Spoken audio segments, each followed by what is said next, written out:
So at TAPMI, we have currently 6 programs. 5 of the programs run at TAPMI Manipal campus, and a new program is being launched from 2024 at the TAPMI Bangalore campus. The 5 programs at Manipal are MBA, MBA Banking and Financial Services, MBA HRM, MBA Marketing Management, and MBA International Business. And the 6th program, which is coming up in TAPMI Bangalore, is the MBA Technology Management program, which is for working professionals who have at least 2 years of work ex.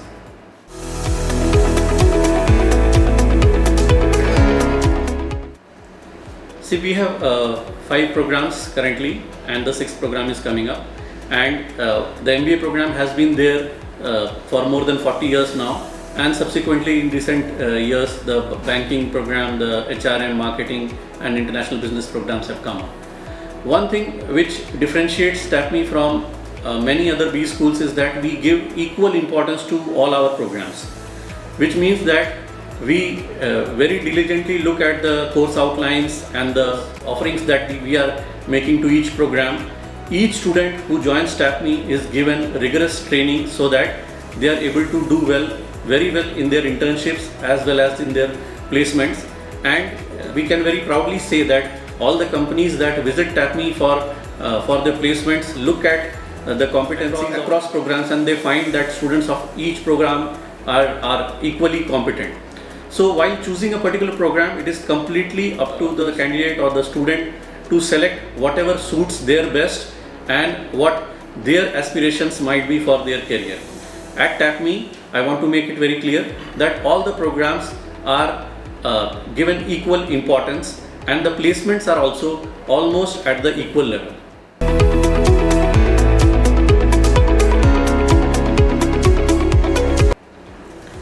So for candidates who have joined in 2022 and afterwards, they will be getting the MBA degree. TAPMI has been providing the PGDM degree earlier, but now since TAPMI has merged with Manipal Academy of Higher Education, we are now a part of a university, and we are now entitled to provide a MBA degree instead of a PGDM degree. Now candidates must realize that the PGDM is a diploma, whereas MBA is a degree.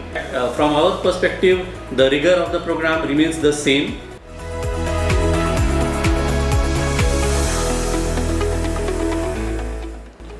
So the application process for the MBA programs at TAPMI typically starts in the first week of November. Candidates who wish to apply need to go to the website and fill up an online application, where they have to basically furnish details about their 10th, 12th graduation, their work ex and their competencies, hobbies, etc. The application process generally closes at the last week of January, and from then in about 10-12 days we share the shortlisting results with the candidates.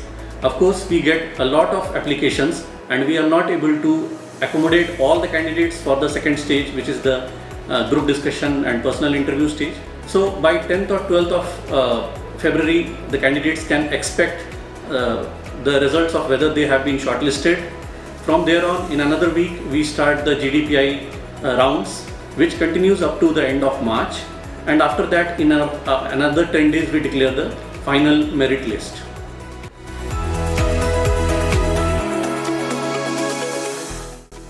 In TAPMI admissions in the past, we had a clear-cut cutoff, but now what we realize is many of the good B schools, including the IIMs, are moving on to something called the profile-based shortlisting, which means that we do consider the entrance test scores of the candidates, either it is the CAT or ZAT or GMAT or MAT, but we also look at other dimensions such as work ex and what are the academic consistency and other achievements of the candidates. Now, what B schools have mostly realized is that it is not one day's performance in a certain examination which determines your suitability for a business management career. It is a mix of multiple competencies such as communication, confidence, clarity, which matters. And that is why B schools are mostly now moving on to something called the profile-based shortlisting. Particularly for NMAT, I would like to say that if the score is 210 or below, it is very unlikely that you will get a call. If the score is somewhere between 210 or 220, in between in these two figures, there is a fair chance, but it depends on your profile. And beyond 220, there is a reasonably good chance. But again, candidates should realize that these exams, the difficulty level varies each year. And so one test score cannot make it clear how competent or how suitable the candidate may be for management education. And that is why we decide on how many candidates have to be called in for the GDPI rounds based on the number of seats we have for each program that the candidate has applied for.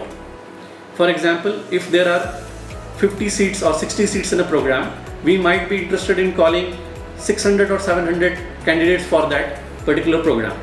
But we cannot call 6,000 candidates for that particular program. So, although we would like to give a fair chance to everyone who's applying, but somewhere we have to draw the line, and that is based only once we get the applications, and then we take a call on how many candidates should we call.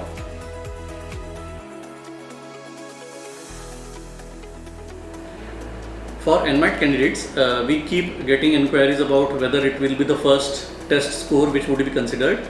I want to make it clear that we would be considering the best score out of the several NMAT attempts that a candidate can take.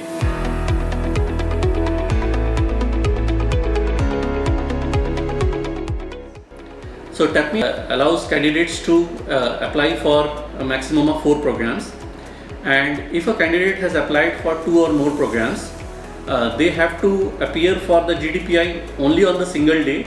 So it is not that they have to appear for interviews on different days. And during the single session, the same panel will conduct the interviews for multiple programs. So you don't have to appear at different times and on different days. If you have applied to TAPMI, there will be a single session. In that session, the interviews will be different.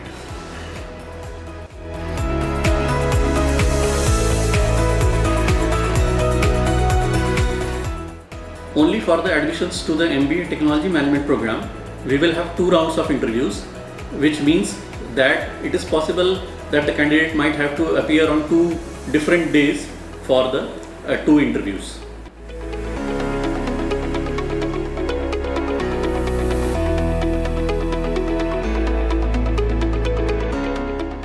On a typical interview date, the candidates log in. It's going to be an online GDPI process, and at the beginning we do the group discussion where candidates are given a topic, and there are 8 to 10 candidates in that GD who will try to put forth their points, and we look at whether the candidates are able to link whatever is going on at the moment in the GD, and whether they have certain new and original ideas to present so that they can guide the discussion and influence the discussion in their own way. Of course, communication, confidence and clarity becomes very important at this stage. Once the GD is done, each candidate is called by the same panel of interviewers, and they are given a specific time when they have to again log in into the system. During the interview, we ask candidates questions which try to evaluate their business acumen, their leadership skills, their clarity of what choices they have made in the past about their education and their career, and what are the choices that they are making now towards their career. Why do they prefer a certain stream over other streams, and so on. Do they have leadership qualities? Can they manage conflict? Are they resilient enough? These are some of the things that the panel would ask questions to each of the candidates. Also, since the last year we have included another round, which is the extempore round, which means that you are given a topic on the spot and you are given a minute or 2 to think about that topic, and you have to speak on that topic for about 2 minutes or 3 minutes. And this extempore round tries to evaluate whether the candidate can think at the present moment. Do they have clarity of thoughts? Do they have coherence of thoughts? And also the communication and confidence of the candidates.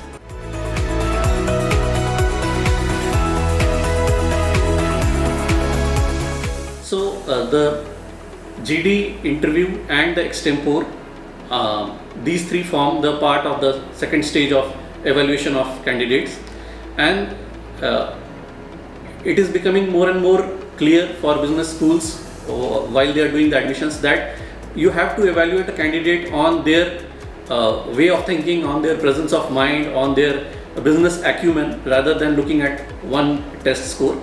And that is why the performance of a candidate in the GDPI rounds is very, very important. If you have a look at our website and the prospectus, you would understand that the entrance test score is only 35%, carries only 35% weightage, whereas the GDPI extempore process now carries 45% weightage. So it is really, really important.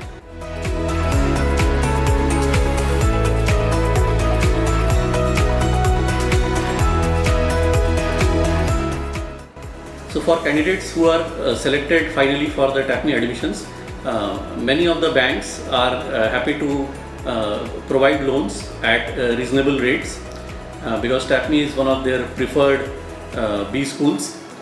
And also once they have joined, the students get generous scholarships from the institute, which amounts to about 2.4 crores each year.